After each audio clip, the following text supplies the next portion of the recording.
Okay, so thank you again for joining this session, and I hope you're enjoying your time at UWS so far, and enjoying this module. Now, what I'm going to do is I'm going to talk to you about the issue of problem framing in the context of the COVID pandemic. But before I do that, I'm going to say a little bit about the general field of framing and the issues that you should be aware of. And I'll just go to full slideshow for my presentation. Just give me a sec from the beginning. Okay. Can someone tell me if you can see that okay? Yes, sir. Okay. Thank you very Yes, much. sir. Okay. Yes, sir. Thank you very much. That's great. Okay, so as you'll see from the Moodle site for this week, the reading is very much about framing. And what I've done here is to give you an example of a study of problem framing. So what are we really talking about when it comes to framing? What we're talking about is the ways in which policy, social issues are framed and defined by powerful actors. So the powerful actors could be government in public policy terms, but you can also have other stakeholders that try and frame issues in a certain way to suit their own political circumstances or ambitions. So you could have, you know, multinational corporations, you could have media that try to frame issues in certain ways, which essentially try and get to a point whereby governments, politicians, policy frameworks try to present solutions to problems based on the definition of the problem that has won the contest of the multiple frames that could be out there. So I'll say a little bit more about that. In the public policy world, so you're looking at social issues. Normally with social issues, there's a policy dimension, or maybe a set of policy solutions that one might want to think about when it comes to addressing social issues.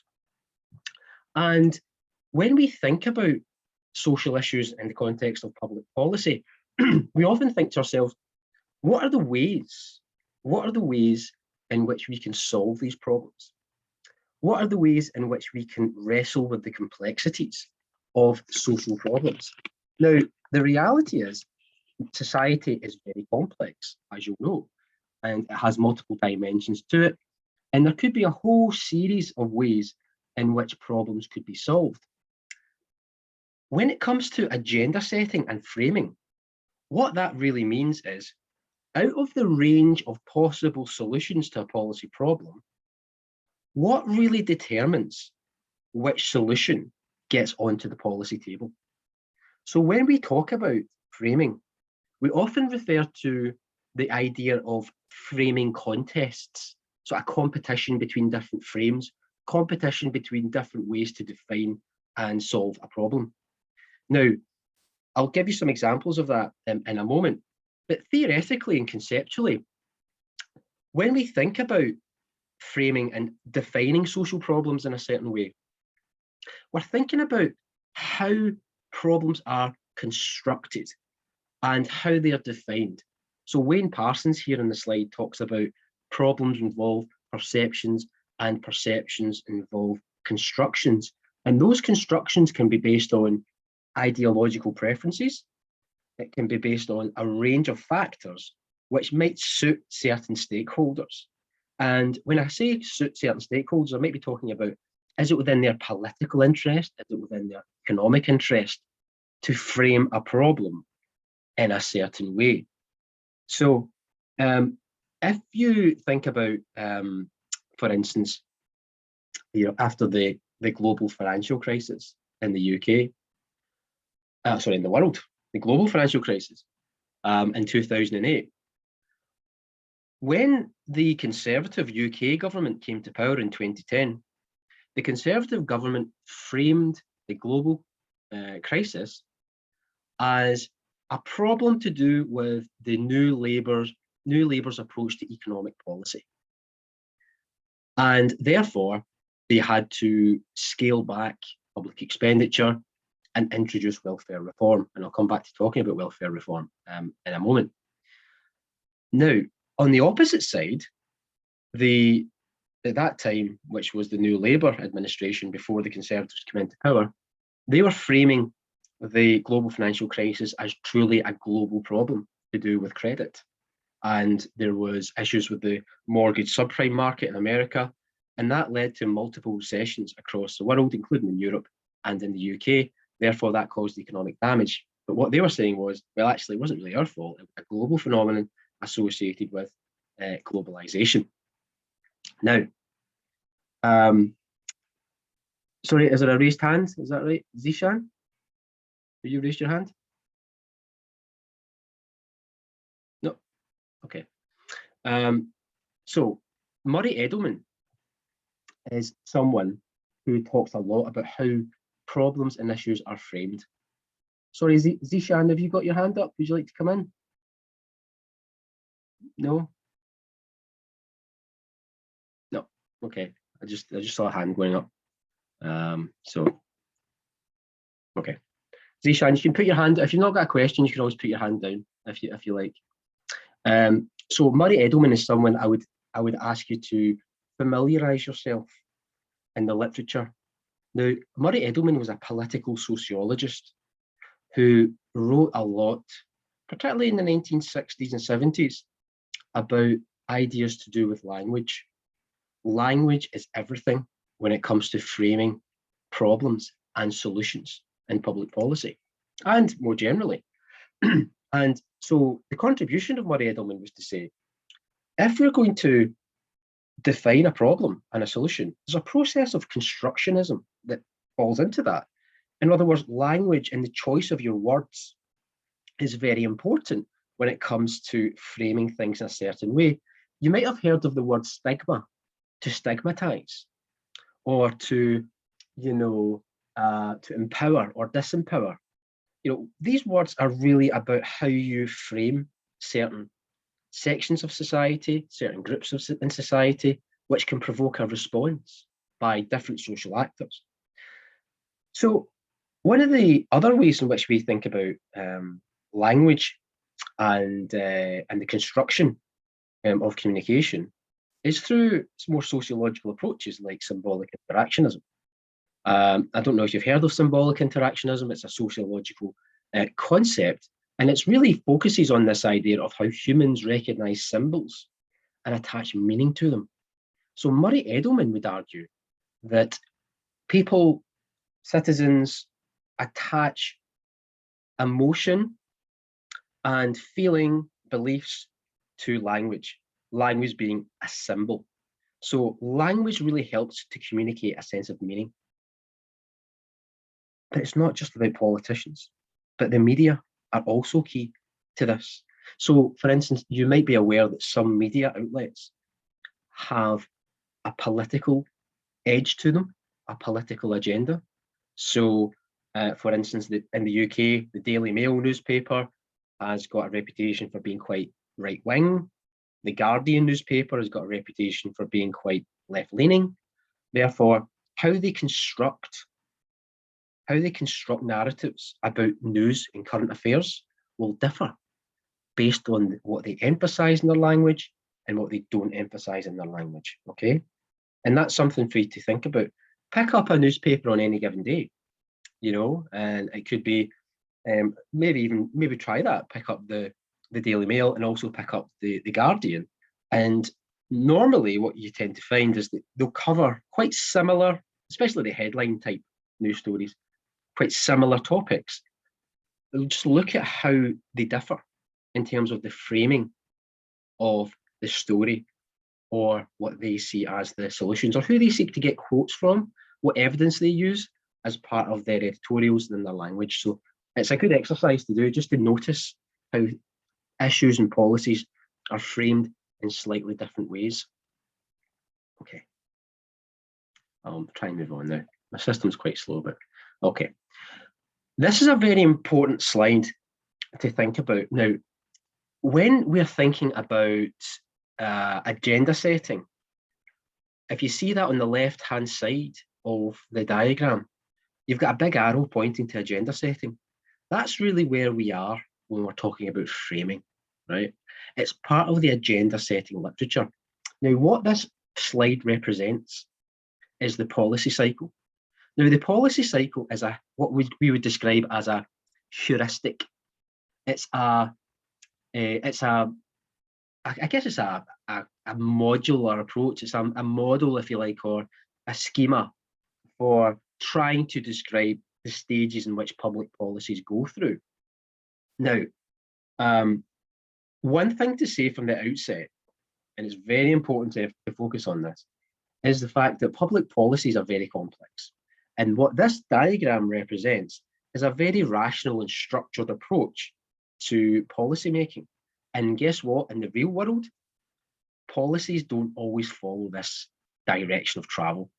It can be far more politicized, it can be far more haphazard, policy can be very reactive. In many ways, what this diagram tries to show is that there's a degree of forward thinking, a degree of rationality in the policy process. It's more complex than that, but the policy cycle gives us some insight into what we would describe as the key stages, because this is the stagist model, key stages of policy making. Now, why is this important? Well, the reason why this is important is because at the agenda setting stage, as you can see on the slide, if the idea is for you as an actor in society, if you want a new piece of legislation created by the legislator via the executive, if you want something new to happen, if you're looking for more investment, if you're looking to change things in society, one of the things that you'll try and do, or what actors will try and do, is to have influence at the agenda setting stage. Why is that the case? Because once you set the agenda, it has implications for all other stages that emerge from that point. Now, that's a very powerful place to be, to set the agenda. And the agenda can be set by various actors, like we've described. It could be the media, it could be major corporations, it could be political parties, it could be pressure groups, it could be charities, it could be all these different stakeholders. But what they're really trying to do, these actors, is to a point, try and be quite competitive to get the ear of the agenda or the policymaker in order to shape the agenda. So you may have heard of this word called lobbying. Now, lobbying is when groups of actors try and campaign government to do something, to take action on something.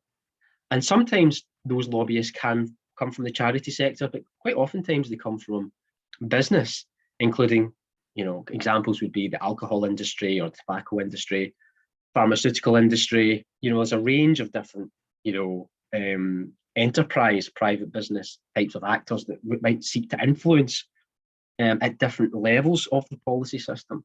And when I say different levels of the policy system, what I mean is, if you want to set the agenda, you have to be very clear as to which level of governance is the best place to have some influence. I'll give you an example. So before Brexit, before Britain exited the European Union, Britain was an EU member, and therefore the European Court of Justice and the European institutions would have jurisdiction for a lot of public policy making within the UK.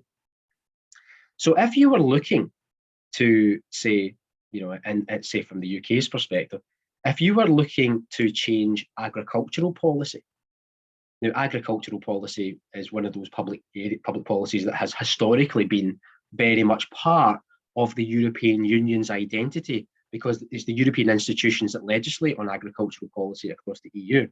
But before Brexit, our agricultural policy in the UK was shaped by the European institutions and so on. If you were looking to change agricultural policy, where would you go? You would have to think about setting the agenda in the place where the legislation is created for decisions to be made on agricultural policy. So that would be at the EU level for that particular example. Okay. Say, for instance, it was about defence policy. If you're in the UK or any other country, and you're thinking about your defence and foreign affairs arrangements, you'd have to think to yourself, who is in charge of that policy area?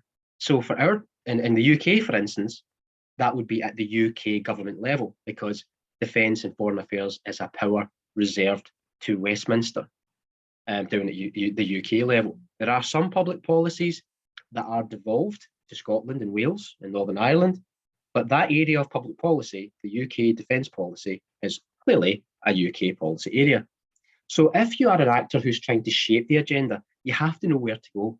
You have to think to yourself, where is the site and space of power and decision making? Now, what's very important, therefore, what is very important is that when it comes to thinking through the ways in which actors shape policy, you're also thinking about the ways in which the problems are defined in the first place to shape policy. And that's crucial, because any actor might have a sense of what they want to achieve, but having the power to set the agenda is something else altogether, and it can be a very politicized process. Just give me a second, my screen seems to have went a little bit funny. I'm just going to see if I can get it back again. I don't know what's happened. Can you still see my slides okay?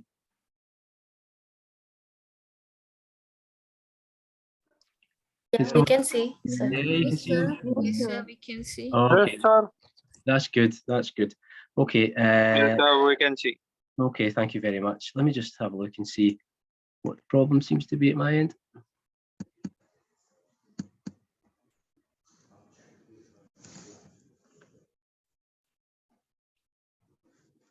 Okay, I'll stop sharing and I'll reshare again and see if that works. Right, I'll reshare again. I'll see if that works. Well done. I know you can see it, but I couldn't. No, we can see it properly though. Okay, so let's see. Okay, if you have any problems, somebody just say. But I can see the screen again, so that's fine. Okay. Back in business. Okay, so this gives you a sense then of how framing can happen. Now, I did say earlier, didn't I, that it can be quite complicated in terms of the policy process, and that this is quite a simplistic view of the policy-making process. One of the reasons for that is that policy framing doesn't always just happen at the agenda setting stage, although that's the key stage. What you find is, as you see in this slide here, there's little arrows, and just above the arrows, it says actors influence. Actors influence.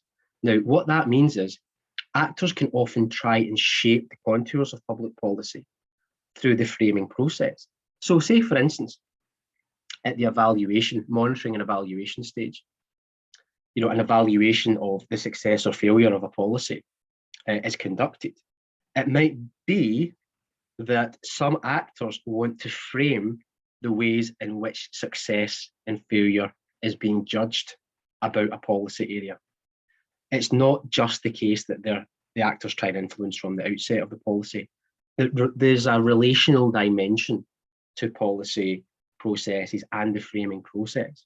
So that's just to give you an insight. So what I would suggest in terms of your own learning is to try and do some broader reading about public policy and public policy issues, because that will give you a sense of all these complexities. But for your purposes for today's session, the key thing I want to get across to you is that once a problem is defined in a certain way at the agenda setting stage, it can have ripple effects and consequences for what comes next in the policy domain. Okay, so I'll try and move along now. Right, Some examples, some examples to help us understand what we're talking about. Okay, I put just 3, for instance, on the slide. So I mentioned earlier this topic about welfare reform, or this subject about welfare reform or example.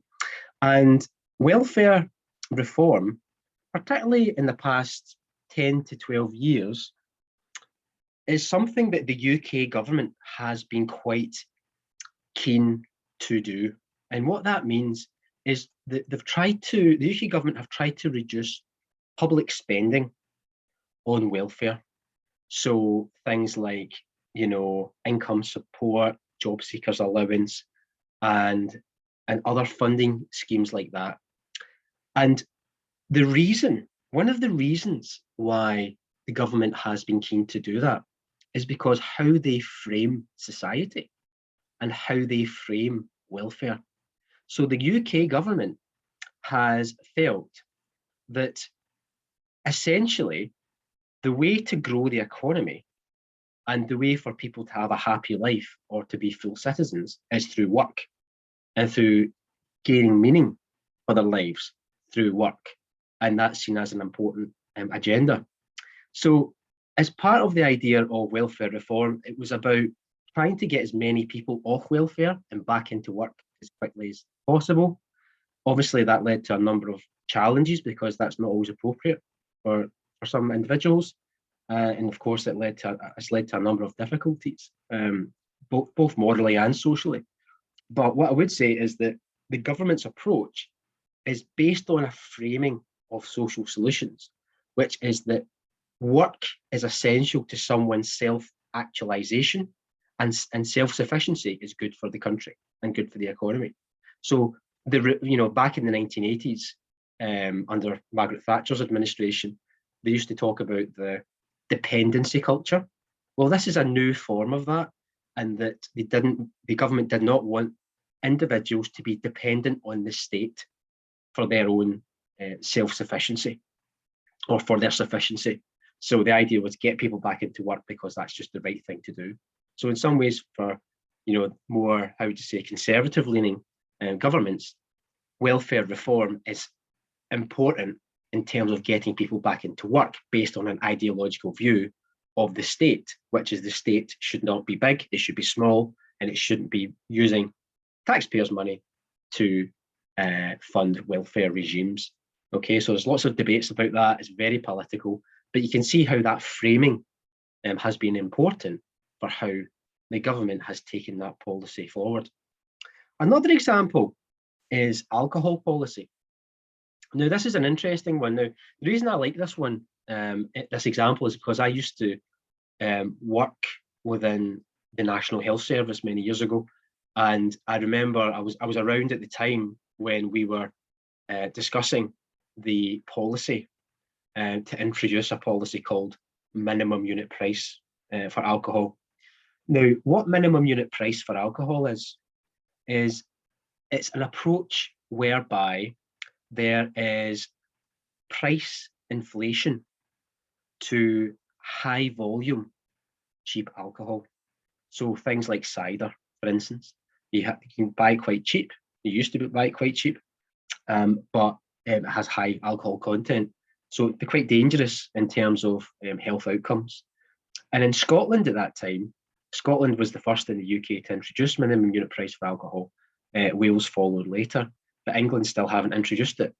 In Scotland, the problem of alcohol and health inequalities more generally was seen as a public health problem, a public health crisis. And therefore, the Scottish government thought, well, the state has to intervene because it's a societal problem.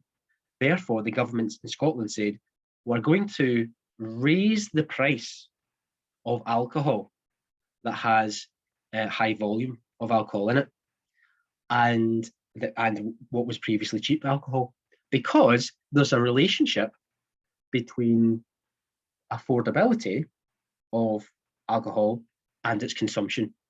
So therefore, the Scottish government said, well, if there's a relationship between the affordability of alcohol and its consumption, we need to deal with the affordability issue, so we need to put the price up. So that's how the Scottish government defined that alcohol-related harms problem, because in Scotland, historically, and even to this day, but historically, we've had lots of early deaths in Scotland, premature deaths due to alcohol dependency. And it's also an issue to do with health inequalities in Scotland too. What happened was the same evidence about affordability and consumption was given to the UK government at that time, so the national UK government, and the UK government took a different view. They said, we're not going to introduce minimum unit price, we're not going to increase the price of alcohol, because you know what, that would be unfair. That would be unfair on moderate drinkers, and the state doesn't have to intervene in those matters. In other words, the UK government, obviously led by a Conservative administration, whereas in Scotland it was an SNP, or is an SNP administration, which seeks to be a little bit more social democratic in terms of health policy. The UK government said, no, we don't want to intervene. We don't want to price the alcohol in this way. So therefore, the framing contest there was about economic considerations by the UK government versus the public health frames of the Scottish government. So the idea in the UK government, if you like, was we're prioritising the economics. We want to have a small state. We don't want to be a big nanny state. And that contrasted with the framing by the Scottish government, which was around making this more of a public health concern. And if the government has to intervene, then so be it. Okay. Another example from further afield, you might be aware that when President Donald Trump was the US president, he used language quite a lot. And this goes back to what I said earlier about framing around Murray Edelman's work. The use of language to invoke a sense of construction, or invoke the ways in which society should look different, in order to gather some political support and to tap into the sentimentality of individuals or groups. Now, Donald Trump, he talked about America first a lot, didn't he? And he talked about how the US has to come first. And, you might wonder why, but clearly he realized that by using short phrases that gets to the heart of some issues, then that could engender some support for him. And what that framing was all about was trying to get the support of working class Americans, who perhaps, in their view, had been left behind by what Donald Trump would regard as an establishment, and that the US for far too long had been focused on global affairs rather than their own economic prosperity. So, I mean, Trump was very critical about troops being in Afghanistan. He was very critical about the US being members of the World Health Organization. He was very critical of globalization in that type of sense politically. And therefore, he used language to say things like, well, we need to put ourselves first for a change and invest back into the US economy. So using words like America first, invoking a nationalist sense of politics, it probably helped his election campaigns in the first sense. But so that gives you a sense of how language is important to the framing process as well, because what President Trump would say is that, in order to diagnose the problems of inequalities in America and disenfranchisement, it comes down to economics, about the haves and have-nots. So there's that framing that's happened there. So that gives you some examples of the ways in which policies can be framed. And now on Friday for your seminar, you're going to be asked to think quite carefully about a social problem that will be of interest to you, and perhaps it could be one you've got experience of. It could be a social issue that you're researching. In what ways can framing be part of how your social issue is defined, and by who and what impact has that had? So maybe you can start having a think about that as you're doing the reading for this week. Okay, just to move on then. Okay, what am I doing? Okay, right. So I'll just give you an example then of framing contests. So this is from a study that I was involved in with colleagues, and it was colleagues at Strathclyde, Glasgow and Newcastle universities. And what we looked at was the support by the UK population with regards to the UK government's crisis management measures during the pandemic. So, you know, back then, and you know, and it lasted for a while, the UK government asked individuals to stay at home and social distance in order to control the pandemic. And one of the things that we looked at in the paper is available on the Moodle site. So I'm not going to go into too much detail because there's lots of stats in it and things and lots of details. I won't have the time to go into that now. But the study was really about trying to understand framing contests and the impact that has had on public opinion. And that's something to bear in mind, because in order for you to know whether or not you've won a framing contest, i.e. have you managed as a societal group, organisation, actor to frame something successfully, normally it will have an impact on public opinion.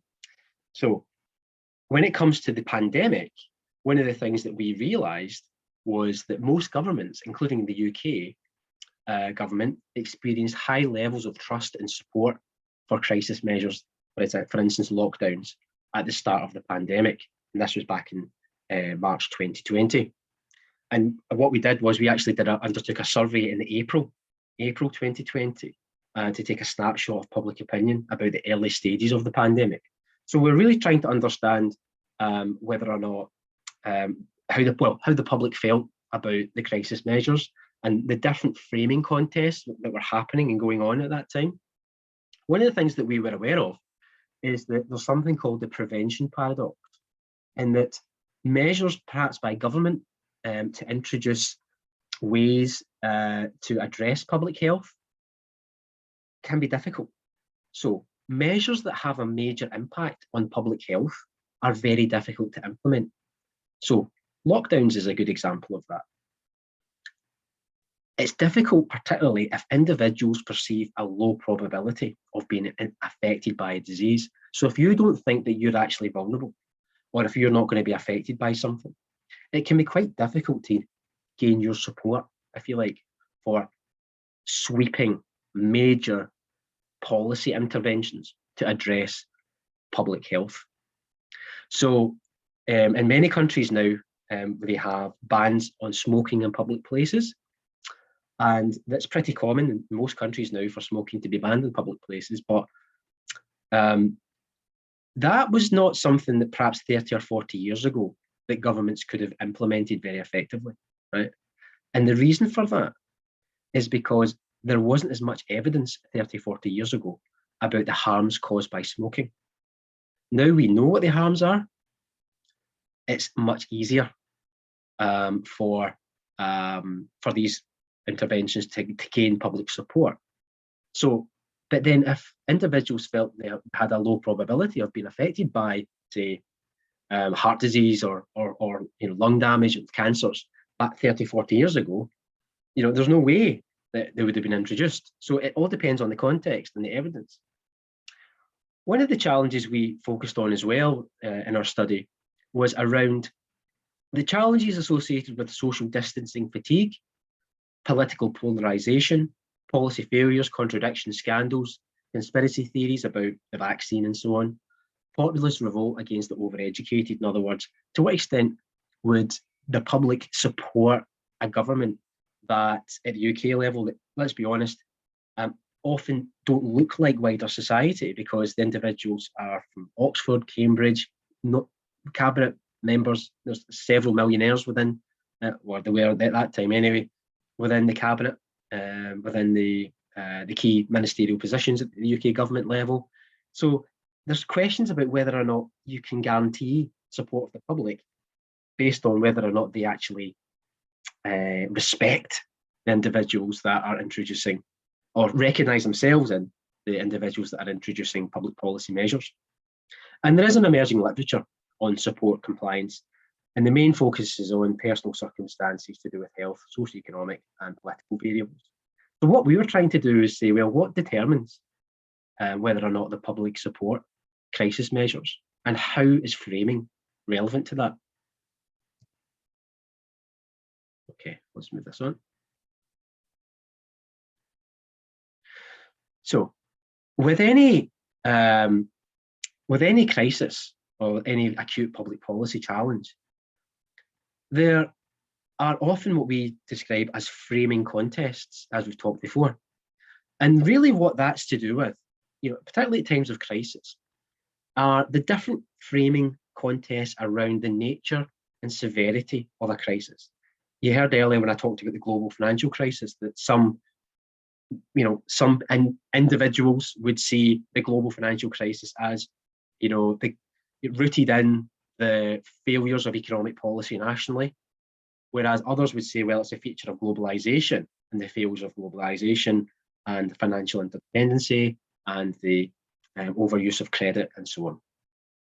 But it depends on, any crisis has different contests about the nature and severity of it. Also, the causes of crises as well, and who's responsible.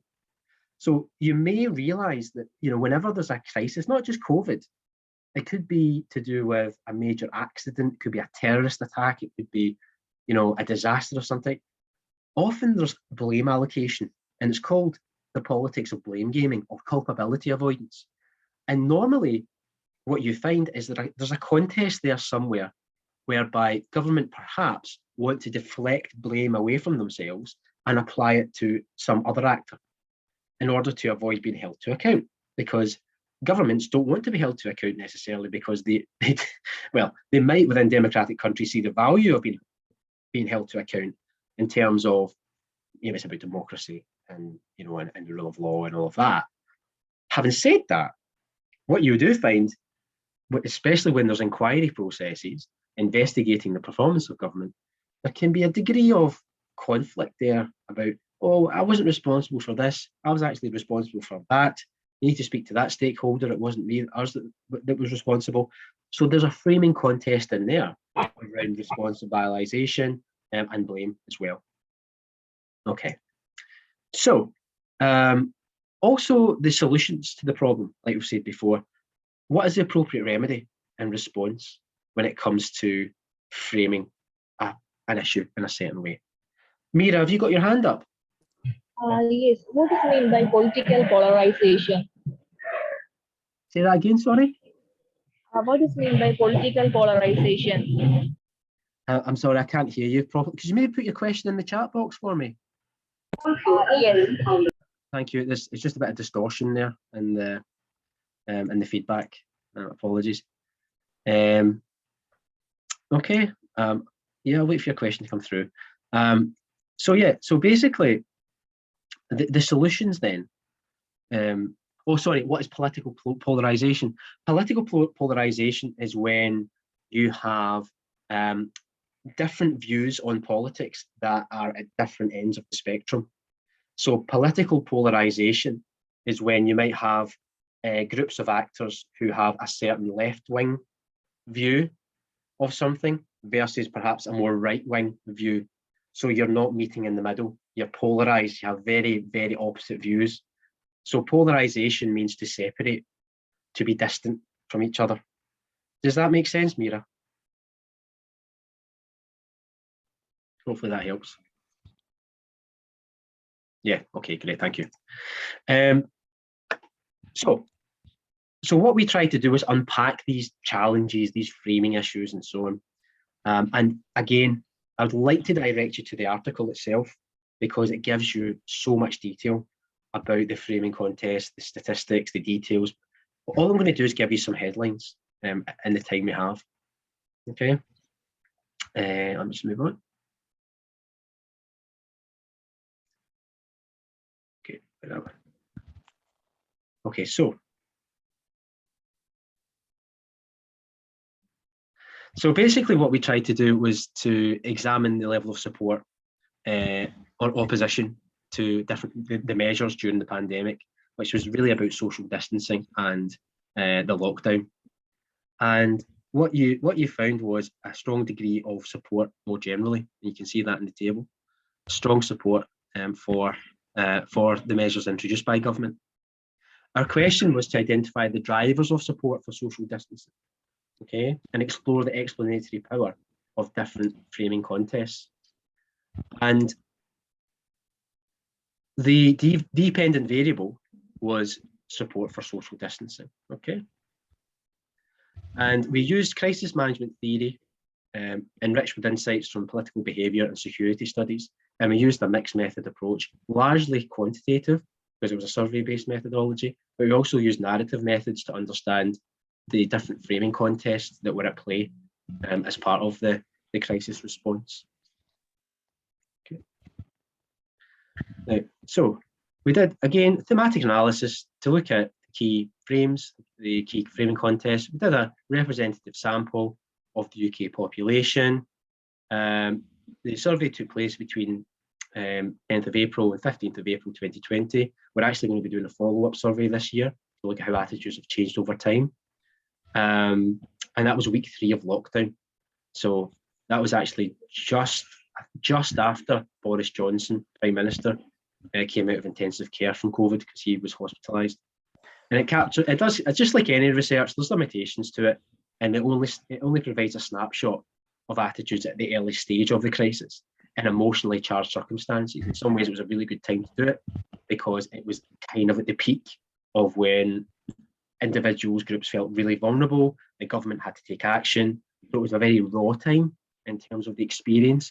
So it was quite an extreme case study of trying to assess the frames and the level of public support for government during a crisis. Okay. So we looked at different explanatory models. And so prior to COVID-19, objective health vulnerability, concerns about catching the virus, concern about your family, concern about access to medicine. So we're trying to assess whether health was important to people in terms of their support for social distancing. Again, economic concerns, was there concern about the economic stability within families, relative economic vulnerability, were people concerned about the wider economy, and so on. So it was really about the economic concerns of individuals. Does that influence public opinion? And politics. So is it the case that the public are influenced by their level of trust in the government in terms of whether they support crisis measures? What about ideology and self-efficacy? So self-efficacy means your own personal resilience and able to process what's going on. So there's 3 main levels that we're focused on: health, economy, and politics. And so you'll know from the literature on crisis management that a crisis typically generates fast and contradictory information, which form competing frames concerning its severity and nature, and responsibility for its occurrence or escalation, an appropriate response and sacrifices it requires to curtail its development. So really what we tried to understand here was, what is the nature of the crisis? How severe is it? Who's responsible? And what is the appropriate treatment and recommendation? So we looked at mapping key debates in the public realm. We looked at newspaper articles, we looked at literature, and we tried to understand the key framing contests that were going on. I don't know if you, don't worry, I'll put these slides hard copy on the Moodle site in case you want to go back to these. It's not a problem. I don't know if you can see this very well, but so there's lots of discourse that came largely from the Prime Minister during the early stages of the pandemic. So there was a degree of fatalism applied. So at the top there, the first bullet point, he was on a television programme, Boris Johnson, and he said, one of the theories about COVID is that you could take it on the chin, take it all in one go, and allow the disease, as it were, to move through the population without taking as many draconian measures. I think we need to strike a balance. So at first, Boris Johnson was very much about, we don't want to be too interventionist, we don't want to be too fatalist about this, let's see what happens. Then there was a kind of move, not long after, where the Prime Minister started to talk about national identity, kind of took more of a nationalist rhetoric, almost kind of invoking a World War II type of approach, whereby he said the country will get through this epidemic, as I said, but it was a pandemic, just as it has got through many tough experiences before. If we look out for each other and commit wholeheartedly to a full national effort, we're all enlisted. So very much that military undertone there in terms of the use of language, and that we need to really take this on and take almost a militaristic approach to it. Then on the same day, Johnson then went in to say, we're all in this together. The measures are necessary in order to reduce the number of victims and fatalities and protect the NHS. So then what happened was the framing moved more towards the health dimension, but also in terms of thinking about the infrastructure of government and not overwhelming the NHS and the concern about that. And that really took hold as a narrative as the pandemic moved on. And then he went on to say the biggest threat this country has faced, the biggest threat this country has faced for decades, stay at home, protect the NHS, save lives. So that a real sense of personal responsibility there, positive incentives, promoting the collective good, that move in that direction of collectivism became really interesting. If you contrast that with the first bullet point on the slide, you can see how the narrative is shifting from about, oh, you know, we don't want to take this too seriously, to more, oh, we need collective action here to protect the NHS. And then later, the final bullet point there, he talks about the economics, you know, the economic dimensions. So we need to take unprecedented economic steps to keep the economy going. So the narrative has shifted from, not necessarily from that it's kind of happening concurrently, from the health dimension to the economic dimension of protecting the economic stability of the country. So the framing contest then that we found in our literature analysis and in our models was nature and severity. So what's the nature of the crisis and how severe is it? Who's to blame? Remedies and trade-offs. So in other words, what are the solutions and what do we need to trade off with each other? Economic versus health, for instance. And also the role of science. There's lots of literature just now on whether or not science is respected or taken seriously, or the politicization of science. So we looked at that model as well as an additional contest. In terms of the nature and severity, what we found was that public support for social distancing and for the crisis measures were shaped by the nature and severity of the crisis. And when it came to the second contest, when it came to blame attribution at the very top, in terms of the blame that individuals allocated to whether or not the crisis is going to go on forever, whether or not it's going to be dealt with, was actually about personal responsibility. So in some ways, the government was successful in getting across the message about the need to protect each other and keep apart from each other.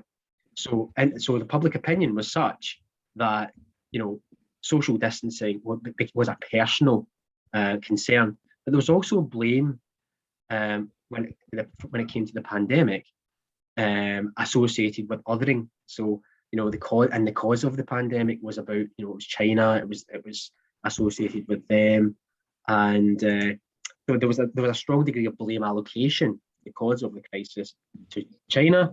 But when it comes to dealing with the crisis, the blame was about personal responsibility and everyone taking a share of responsibility for addressing the crisis.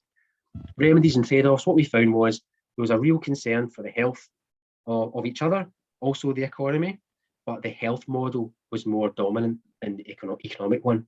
So public attitudes were more concerned about the health dimensions of the crisis, about not obeying social distancing, rather than the economic model. We also found there was a high level of trust in science, despite at the time a lot of narratives about the post-truth society, narratives about the politicization of science and so on. We actually found that there was a strong degree of trust in the science that underpinned the government's approach and response, which was interesting. And we do hope to follow up on this research very soon. But it kind of shows you within the one crisis how different framing contests and solutions and issues can be going on at any given time. And I think it's really important to remember that complexity. Okay, so just a few thoughts then to almost wrap this up. So what predicts support for crisis measures? So lockdowns, social distancing. Well, concern for mass unemployment is one concern. Okay, so not that there wasn't so much. It was interesting actually from our survey. Although the government was talking about the collapse of the NHS and and overriding the NHS, that didn't really hit home too much in our survey. But concern over economic issues was a major concern about people staying at home. People not following the measures was a real dimension around the framing around blame.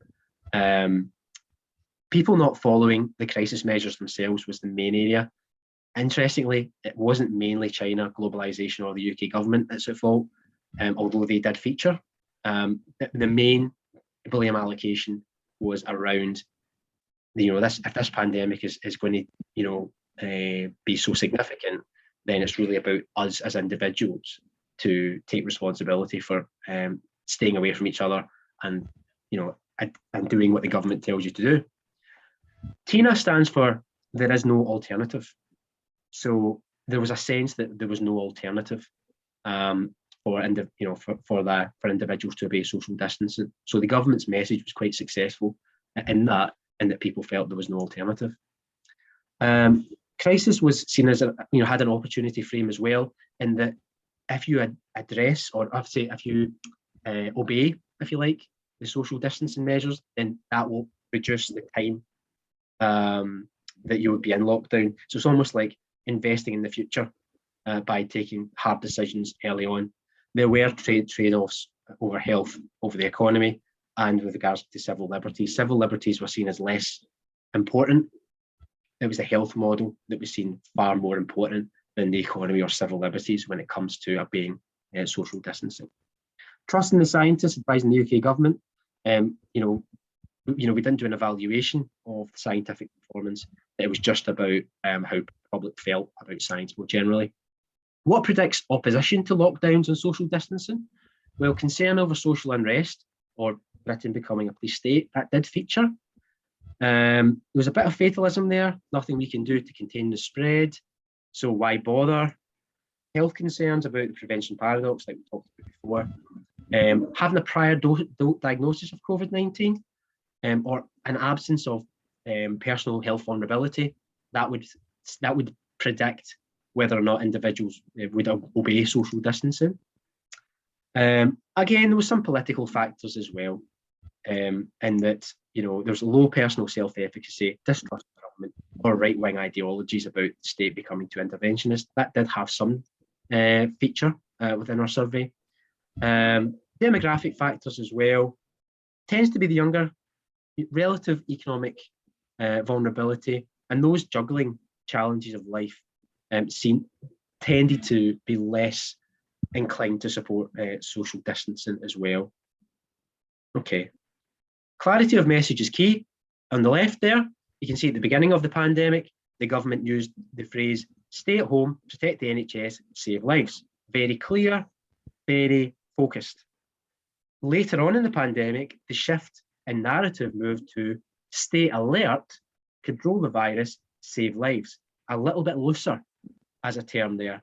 There's still a degree of personal responsibility built into that framing, but it was a bit less clear as to what stay alert actually means. So that perhaps started to muddy the water when it comes to the framing of the crisis message. So some final thoughts here, I'm conscious of time. Right, I've talked a lot about framing and I've talked a lot about associated issues, but one of the things I'd like to just wrap up and say is public policy success depends on successful framing, which both domestic and international factors do impact on. In the COVID situation, pandemic, the UK government was successful in its crisis communication strategy early on, but the message has since got muddled, and perhaps that's something that policymakers need to reflect on. But it's also something that it tells us something about framing, and when it comes to framing, you have to be clear and you have to be very focused. Once that clarity starts to go, it can shape behaviour and whether or not you'll get support for the frame that you're trying to promote. The overall picture raises concerns about the prospect of compliance with measures through time. But also, one question is, if we ever had to move into a situation whereby we had to go into lockdowns again in the future for another pandemic of whatever type, there are real lessons to be learned here for government in terms of the clarity of message and the ability to reintroduce lockdowns and so on, because you have to make sure that that message is right. If it's once the framing is muddled, it can have an impact on whether or not individuals support the measures that are being promoted by government. Okay, I'm going to just press stop on the recording now. Thank you for that.